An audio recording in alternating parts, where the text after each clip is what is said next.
नमस्कार। प्रस्तुत है आज का चिंतन। आंधी तूफान के समय जो पेड़ अकड़े खड़े रहते हैं वे अक्सर उखड़ जाते हैं, किंतु जो झुक जाते हैं वे आसानी से बच जाते हैं। बेंत जैसे पौधे और गिलोय जैसी बेलें किसी भी आंधी तूफान में अपना अस्तित्व इसलिए बचाए रखने में समर्थ होती हैं कि वे समय की गति को समझकर अपनी रीति नीति बदल देती हैं। आंधी का प्रवाह जिधर झुकने के लिए उन्हें विवश करता है उधर झुक जाती हैं। बेशक आदर्शों को छोड़ने के संबंध में कोई समझौता नहीं हो सकता। पाप के साथ पटरी नहीं बिठाई जा सकती, पर इतना तो हो ही सकता है कि जहाँ अपनी भूल हो वहाँ दुराग्रह छोड़ दिया जाए। इतनी समझदारी तो बरतनी ही चाहिए कि जब तक दंड सिर पर आ गरजे तब तक पैर रोककर चलने और हाथ रोककर करने की बात स्वीकारी जाए। चोर भी जब पकड़ा जाता है और अदालत के सामने लाया जाता है तो सज्जनता और दीनता का इजहार करता है, ताकि कठोर दंड से थोड़ा बहुत बचाव संभव हो सके। महाकाल का कठोर दंड जबकि सिर पर आ पहुंचा है, हमें चाहिए कि अपनी गतिविधियां बदल दें, उस दिशा में झुक जाएं जिधर अगले ही दिन झुकने के लिए सर्वसाधारण को विवश होना पड़ेगा। समय से पूर्व संभल जाना बुद्धिमानी है। जो सूर्योदय से पहले उठ बैठते हैं वे नफ़े में रहते हैं। अब तक जो कुछ हो चुका सो हो चुका, पर अब अविलंब हमें सुधरना और बदलना चाहिए। यह निष्कर्ष इस उद्बोधन का है जो भविष्य की संभावनाओं की चर्चाओं के साथ प्रस्तुत किया गया है। महाकाल समय पलट देने के लिए समुद्यत है। यह गंदा और फूहड़ जमाना निकम्मा और नाकारा सिद्ध हो चुका है।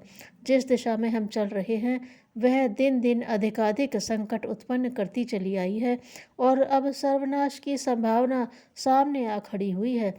ऐसी दशा में वापस लौटने और दिशा बदलने के अतिरिक्त और कोई मार्ग नहीं है। दुराग्रह पूर्वक यह रीति नीति जारी रखी गई तो मानवीय अस्तित्व को सुरक्षित रख सकना भी संभव न रह जाएगा। गर्मी आने पर भी जो जाड़े के गर्म कपड़े धारण किए रहने का आग्रह करता है उसे नासमझ ही कहा जाएगा। जब तक गाड़ी चल सकती थी चल गई, पर अब जबकि मनुष्य जाति के भावनात्मक पुनर्निर्माण का सारा सरंजाम तैयार खड़ा है, तब पुराने ढर्रे पर अड़े रहने से कोई लाभ नहीं। नए युग में संकीर्ण स्वार्थपरता का लक्ष्य लेकर जीना और तृष्णा वासना के गोरख धंधों में उलझे रहना शायद ही किसी अत्यंत घृणित व्यक्ति के लिए संभव हो। आज तो यही लोकरीति है और सब आमूल चूल बदलने वाला है। दौलत समेटने, अहंकार को पोसने और विलासिता के ठाट बाट जमाने की आज की लोक सेवा नीति अगले कल एक अजायब घर की चीज बनने जा रही है। तब कोई इस ढर्रे पर न जिएगा। हर व्यक्ति अपने अंतरंग जीवन में उत्कृष्टता और बाह्य जीवन में आदर्शवादिता को प्रश्रय देगा। इस प्रतिस्पर्धा में जो जितना आगे बढ़ सकेगा उसे उतना ही बड़ा आदमी, महामानव, श्रद्धास्पद एवं सम्मानास्पद माना जाएगा। संकीर्ण स्वार्थों की गंदगी में लिपटे हुए लोग तो घृणित बने दूर खड़े होंगे।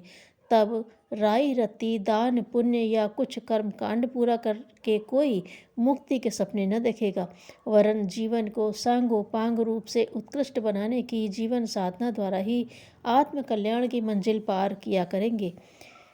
अब नवयुग के आगमन की संभावना स्पष्ट है। आगामी विश्वव्यापी उथल पुथल, समग्र क्रांति उसी की पूर्व सूचना, प्रसव पीड़ा है।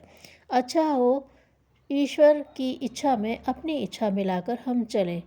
आंधी तूफानों से टकराने की अपेक्षा समय रहते अपने को झुका लें। जो अवश्यंभावी है, जो उचित है, उसके अनुकूल चलना ही ठीक है। विश्व मानव की आज सबसे बड़ी सेवा यही हो सकती है कि हम जनसाधारण को दुर्बुद्धि त्यागने और सन्मार्ग पर चलने के लिए रजामंद करने का प्रयत्न करें। यही आज का सबसे बड़ा परमार्थ है। सीलोन शहर में एक जड़ी बूटी बेचकर गुजारा करने वाला व्यक्ति रहता था। नाम था उसका मेहता शैसा। उसके घर की आर्थिक स्थिति बहुत ही खराब थी। उसे कई कई दिन भूखा रहना पड़ता। उसकी माता चक्की पीसने की मजदूरी करती, बहन फूल बेचती, तब कहीं गुजारा हो पाता। ऐसी गरीबी में भी उसकी नीयत सच्ची थी। मेहता एक दिन एक बगीचे में जड़ी बूटी खोद रहा था कि उन्हें कई घड़े भरी हुई अशर्फियाँ गड़ी हुई दिखाई दी।